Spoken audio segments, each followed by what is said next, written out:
What's up, Fragrant World? Welcome back to another Stay Fresh production.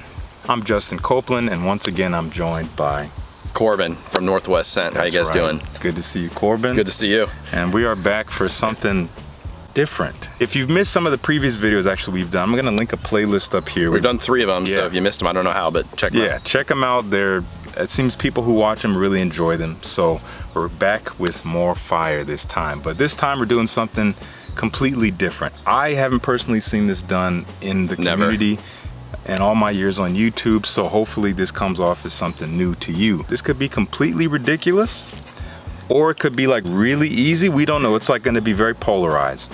We're going to be trying to identify fragrance blends. So what Corbin and I have done, we each brought 6 fragrances for each other to try. It's kind of a random assortment, but we did try to focus on ones that we haven't smelled before. For the most part, right? Exactly. It's kind of like a fragrance memory game in a way, but rather than just identify a fragrance you smelled, after we each experience each fragrance, off camera we're gonna spray them, but we're gonna double them up. So Corbin, for example, will choose 3 random pairs of the 6 fragrances and spray them in pairs onto blotters. And then we're gonna let him dry down. I'll do the same thing for him. We'll come back and then we're gonna try to identify the blends. And we don't do layering. I know some people, it's just something they love to do. I've never really been into it. I know you haven't. So I think this might even be harder for us because we're just not used to the smell of fragrances layered. So, exactly. You know. This video could change our minds. We'll see. Maybe, yeah. Maybe that's what all we'll be about next. We might become hardcore layering disciples after this, or we might hate it even more. I don't know. Either way, that's what we're doing. We're gonna have a little bit of a point system, but the points don't really matter if you've ever seen Whose Line Is It Anyway. We're gonna get a half a point if you get one of the 2 fragrances in the blend. Yep. You get a full point if you get both. It's gonna be a lot, but I am excited to try this out. Let's do it. Alrighty. All right, guys, so we have all 6 of our fragrances sprayed. Again, each of us brought 6, so we have 12 total here. And again, the idea here is we're each gonna be sniffing them, getting familiar with the other person's fragrances, and then we'll move on to the layering and try and guess which fragrances they are. So here's the first one. And again, this is not blind stuff, at least for now, so he's totally welcome to see what the fragrance is, what the bottle is, all that. What is this? This is Nobile 1942, which is an Italian brand. This is called Ponte Vecchio. Is there vetiver in here? Yes. Okay, I'm getting kind of a, I don't want to say earthy, but it is kind of green, woody, grassy. A lot of vetiver, a lot of geranium. I can get the geranium too. I was gonna say there is a very faint kind of cooling, icy.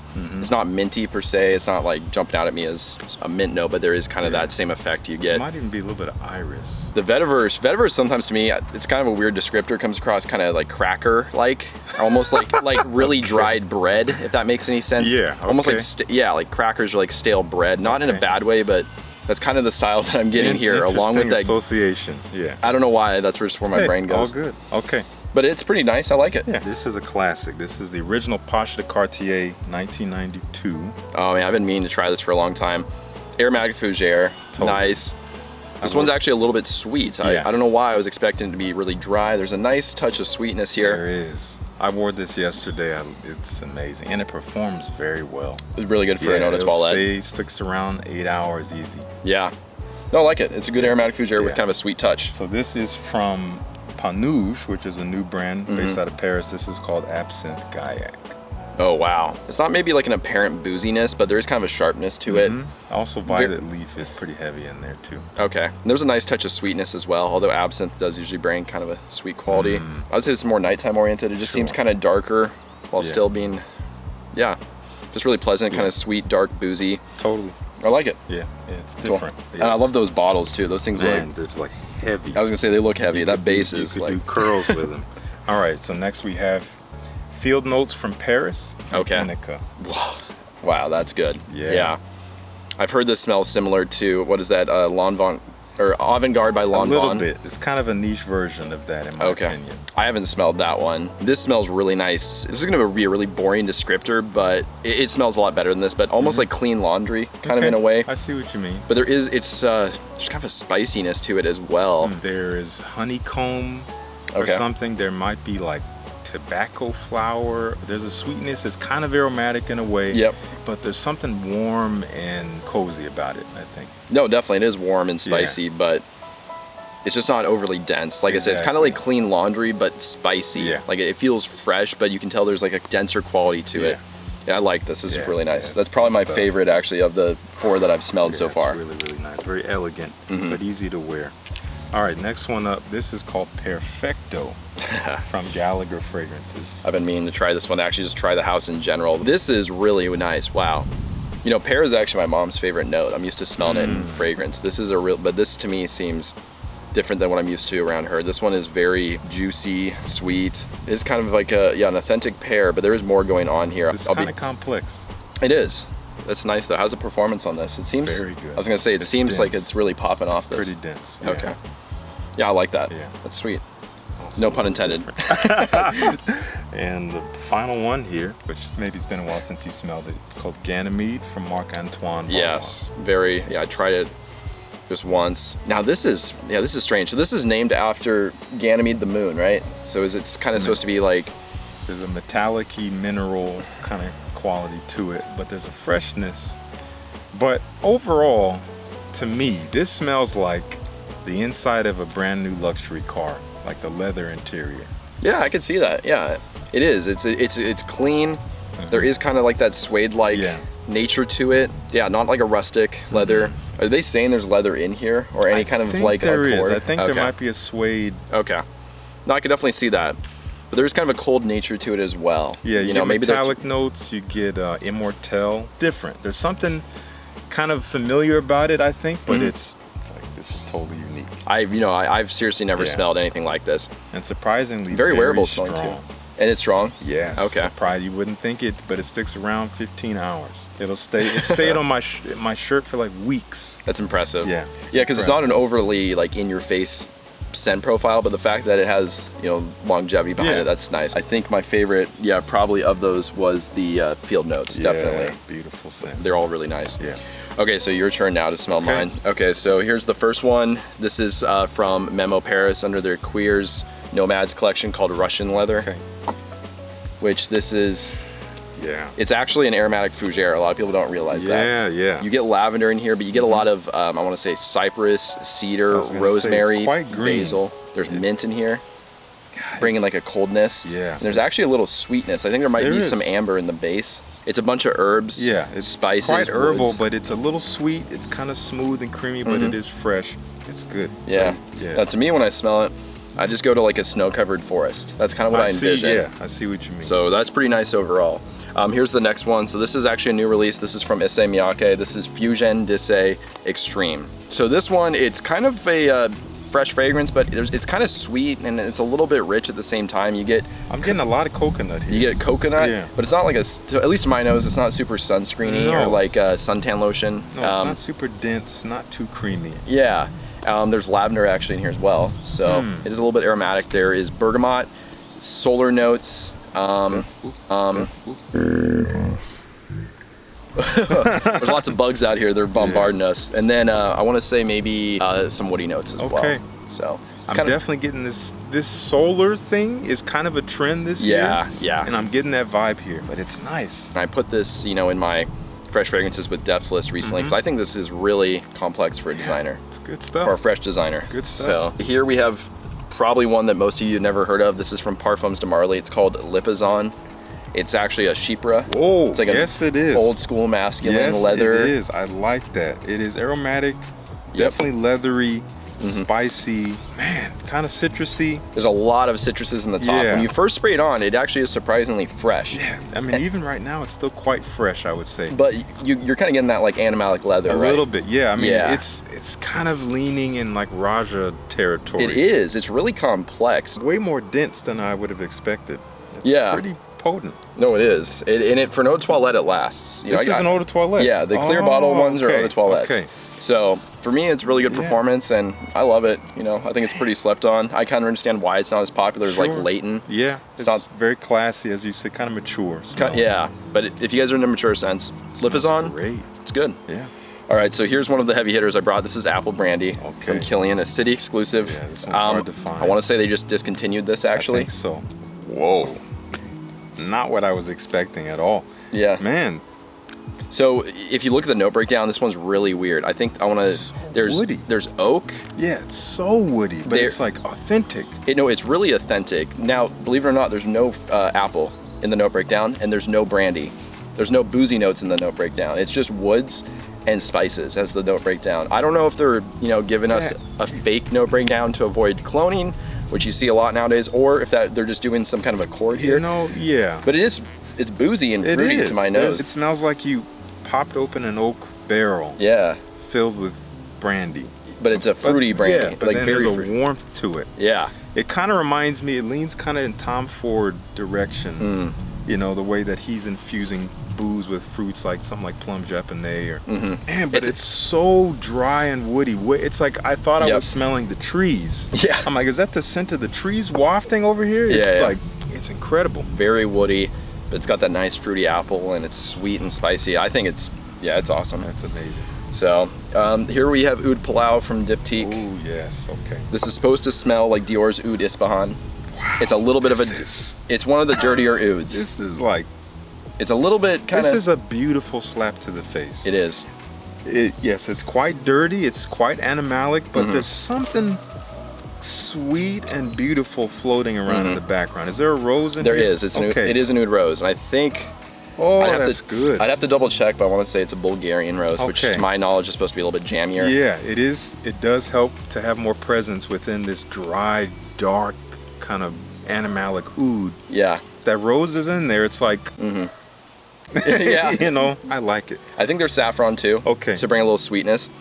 But yeah, no, this is a true fecal oud, and at the price point, I mean, you know, these go for like 150, I think. You know, maybe discounted, low 100s. I think this is one of the best bangs for your buck if you're after an authentic oud. Okay. Right, not like a Tom Ford wood. Yeah. So. All right. And here we have another oud fragrance. This is. I've been meaning to smell this for years. Amouage Epic Man. Although to my nose, it's not overly oudy. It's more woody, dry spices. That's good. The story of this fragrance is it's supposed to evoke the sense of what you encounter on the Silk Road, you know, between China and the Middle East. Because they used to do that as a trade route. Trade route, basically. So you would get spices and they would take goods. And that's kind of what this is supposed to smell like.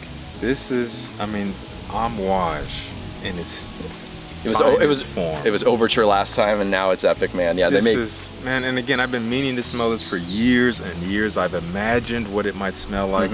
Getting a bottle.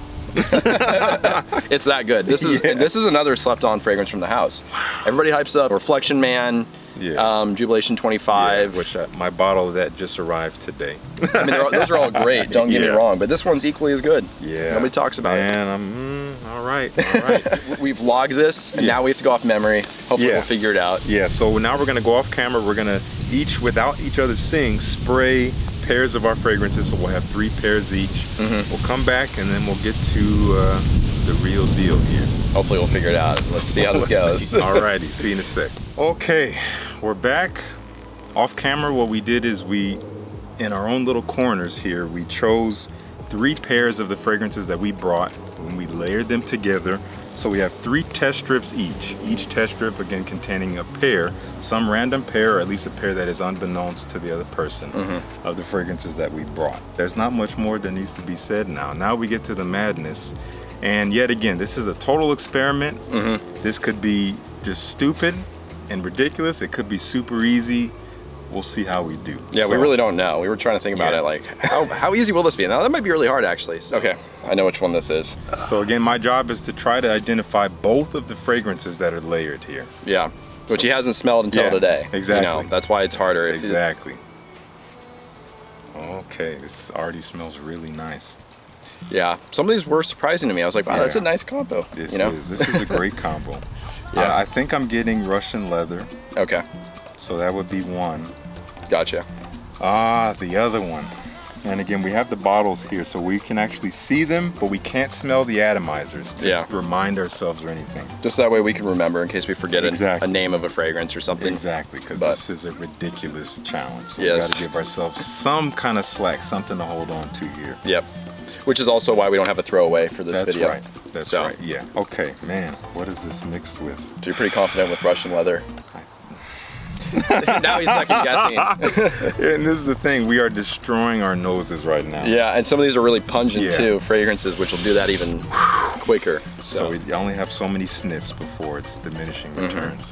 I find myself constantly when I'm sniffing live on camera, I just hold it there and then I go and then I go anosmic and I'm like, wow. I'm getting fougere-ish vibes. Okay. So I'm gonna say Russian leather is one. Okay. Whatever the other one is, it's subdued. It's underneath. It's underneath, but it's contributing. I felt like yeah, with one of them it was stronger, so I had to actually double spray the other one just to try and get it more. But I know where you're coming from with that. Man, what is that? They're blending really well. Oh my gosh. It's hot. It's it really heated up. And it's just getting, we gotta get through this. Otherwise we'll be baking out here. Yeah. Okay, I just gotta choose. I know it's not oud palau. Okay. Not getting any dirtiness. I'm not getting anything representing coconut, so I don't think it's the issy. Okay. It doesn't smell quite as like sharp and citrusy and dry as Lipizan could be. Okay, gotcha. So I don't really think that's in there unless somehow it's being swallowed up. So I'm left between Epic and Apple Brandy. And I don't really get that intense woodiness that I was getting from Apple Brandy. Okay. So this is crazy. Again, anyway. I'm gonna say Russian leather and Epic, man. That's what I think it is. Nice, you got both of them. That's both? Yep, you got it.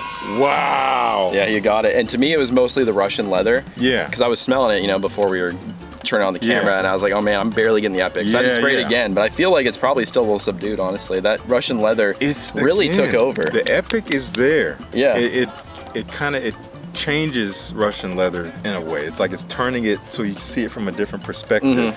Right. That did not exist. It's almost bringing out more of like a dry woody component. Yeah, a little bit, but even then there's a creamy smoothness. There is. That was throwing me off. That's why I'm like, Epic was drier than this. Interesting. Good job. You got full point for that. Okay, 1 full point. Again, what do we win? Nothing. But here we are. Okay. You're just making sure you get both of them there. Yeah. Okay, gotcha. Let's see. Okay, yeah. So I'm definitely getting vetiver here, which would lead me to believe, I think that was this one, right? Ponte Vecchio. Yeah. Okay. I feel like I'm getting that. Okay. Vetiver to me really does jump out in a fragrance always. I feel like I'm really just getting a face full of this vetiver. Honestly. Face full of vetiver. Yeah. Nothing better. Yep. It's like 90% of that, and then I'm getting little sprinklings of everything else kind of mixed in. Let's see, I'm not getting any kind of fougere qualities. I don't think it would be Pacha de Cartier. Okay. Perfecto was really pungent and strong. It was a very strong syrupy fruitiness. I'm not getting that, so I don't think it's that. Ganymede, man, maybe? I don't know. I'm not getting much leather here. I feel like it's mostly a vetiver, and I'm not getting much of that kind of cold feeling either. Now, that would leave me with Field Notes of Paris and then the Absinthe Gaillac. Yeah, it's gonna be a toss-up between those two for me. Again, folks, harder than it looks. Always is. Yeah. I may be getting a little tiny touch of sweetness. Okay. But it's kind of dry. No, I felt like the Absinthe Gaillac was really jumping out at me. It was kind of again, when I say pungent, I don't mean like stinky, but I mean more kind of loud. Yeah, okay. Very obvious. So I feel like it's gonna be the Field Notes of Paris, maybe. That one just smelled a little bit more subdued to me. So, well, that one, and then of course the, this one right here. Ponte Vecchio. Yeah, those are the two I'm gonna guess. Okay, so Ponte Vecchio, yes, Nice. totally in there. It's Absinthe Gaillac. No, it's the other one. I think your instinct was kind of pulling you that way. Yeah. But the strength of it. It was the strength. I wasn't really getting much of that, like I said, that prominent kind of sweet, smooth booziness. I think it's because, I mean, obviously the vetiver here really sticks out, but there's more brightness in this. Definitely. And this one maybe sinks a bit. This one, it's a little heavier. This one is, this one's brighter. Yeah. Despite maybe looking at it, at face value, you might think this one would be darker. Exactly. So that was a good layer though. Smelled nice. Yeah. Like I said, I was mostly getting this one. It was small sprinkles of that. Yeah. Again, we're literally in a laboratory experimenting right now, just playing with chemicals. Yeah. Okay. You're on to your next one. Great. Let's see. Ah, yes. Okay. All right. Here you go. Oh, wow. This is a powerful combo. So that one's kind of coming at you pretty. Yes. Okay. I think right away Lipizan is smacking me upside the chin. Okay. I'm getting that very bright, sharp, kind of dry citrus. Okay. So that, and it's sharp. And you sprayed it like 5-10 minutes ago and it's still pumping. Yeah. No, yeah. That one did smell really strong. That's what I'm worried about is how strong some of these are gonna be.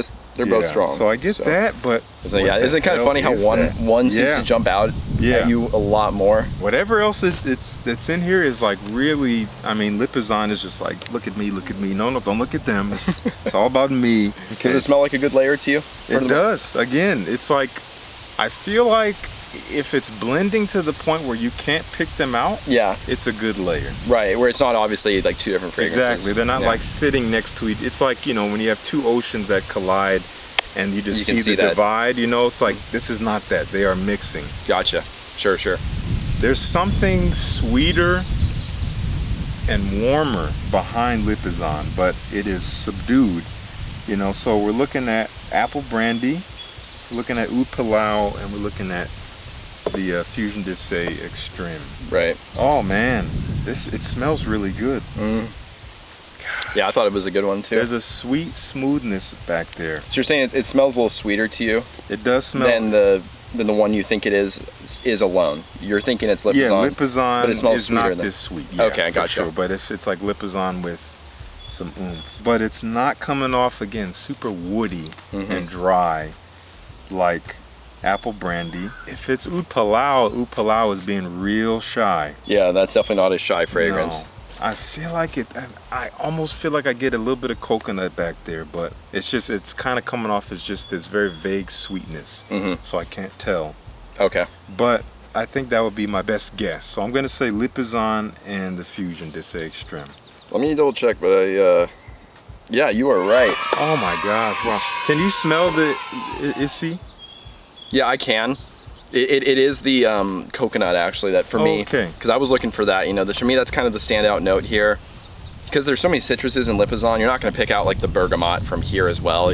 But it's that unique coconut, that kind of sweet, beachy solar note kind of thing going on is what's standing out, but this is mostly dominated by the Lipizan to my nose. Really beautiful. To me, it seemed like these would go well together. Yeah, they're both kind of lighter compared to these other ones. Yeah. So potency wise, the Lipizan is stronger. Oh, absolutely. But being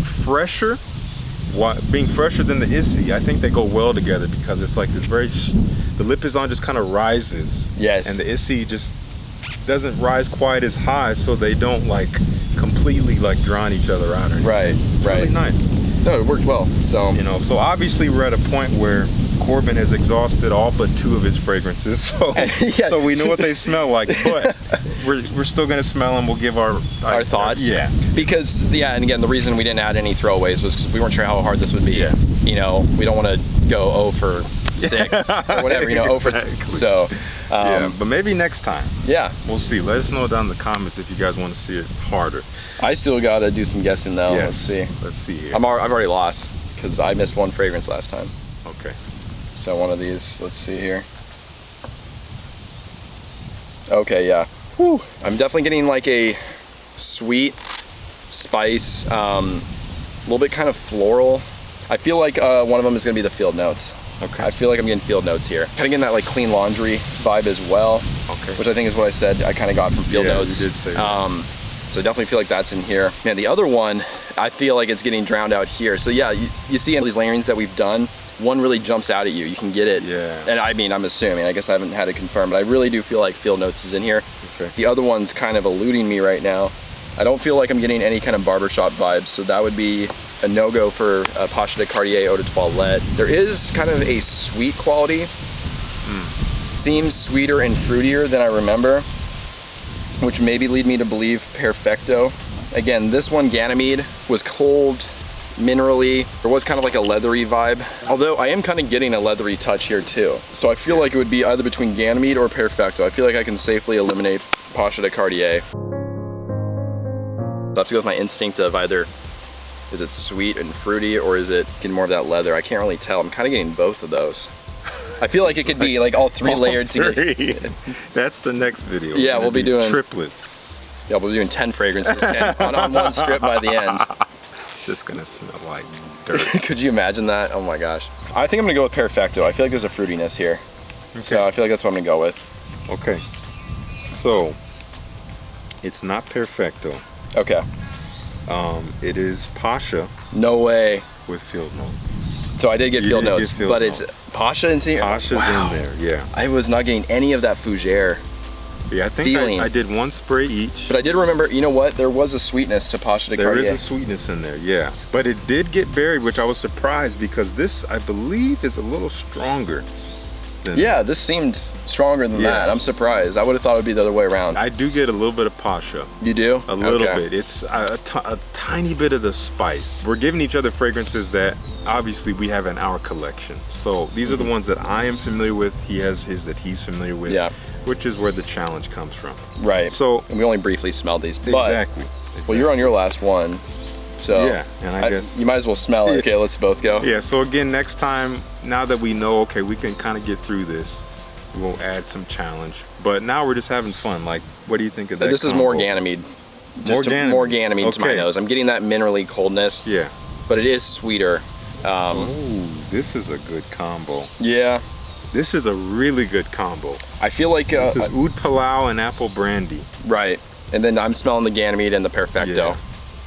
I feel like so I did that one, I felt like when I was smelling it, it brought out more of a clean woodiness because you get that oak in here. It's a very good clean woodiness, but it's very realistic. The oud and the oak are combining forces here, but the oak does kind of help to clean up the woody nuance a bit. It's not quite as animalic, but it's still quite dry. But now we just have more warm sweetness, which is really nice. And this is working really well as well. So you said you're getting more Ganymede. I'm getting more Ganymede, although there's a prominent sweetness here, which is definitely coming from the Perfecto. Mind if I see it? But I feel like I'm getting more of that cold minerally qualities and almost like that suede that you were talking about. You know what? Yeah, because I actually ended up spraying Ganymede a second time, which would have then probably changed it a bit. To me, this is gonna sound weird. It smells the way that I sprayed it to me. I sprayed Ganymede, then I sprayed Perfecto, and then Ganymede over. So I smell a sandwich right now. I'm getting like metallic leather, like on the top and bottom, but on the inside I get a little bit of this sharp, sweet fruitiness. Because in Perfecto we have melon, we have pear, and you have a sharp grapefruit, which adds... There's grapefruit too. Yeah, it adds a nice bite to it, so it's not just straight up fruity sweet. You get like champaca in this one as well, which I'm not getting a ton of. There's driftwood. It's a very complex scent. I like it. There's even like this banana vibe in there. I love how it, like, simple but elegant the bottle is. It's really nice looking, you know. Wow. That's a decent combo. I wouldn't say it's my favorite one, but it works better than I thought. I mean, two very disparate scent profiles here. Metallic, leathery, you know, like smooth, wispy, airy, and then you have like fruity, sharp, floral, musky, it's like woody. spring, summer, kind of fall, winter, I guess you could say. But these two are blending beautifully. Yeah, I thought these would complement. That's a great combo. Yeah, I mean, again, you know, this one's oody, so it's like a dark kind of animalic woody with some florals. You're not really getting any florals here, but you're again getting a woody presence here. That's right. And some sweetness. There is sweetness from here because of the rose. So they did kind of match up, and I think it does work quite well. All right, that's gonna do it for us. That was a lot of fun. Again, this was a kind of a first trial through it. We got the kinks out. We already have ideas of how we can make it even more challenging if we really want that. But I think we'll give it another try. So you guys let us know what you think down in the comments of this video idea. Corbin, I want to thank you so much. This was fun. We kind of had got to both expand our horizons in ways that we're reluctant in, which again, both of us aren't crazy about layering. Right. But I'll be at least happy to do this challenge again. Again, I don't think I'll be going home and spraying on everything. Right, like, oh, I gotta try this now. Exactly. But we would love to know, what do you guys think about layering in general, for or against? Let us know down in the comments. Make sure you subscribe to Corbin. We're gonna have his channel linked down below. If you're not subscribed to this channel, why not? My question exactly. Please join the Fresh Squad. Would love to have you. Thank you so much for tuning in. Peace. See you in the next one.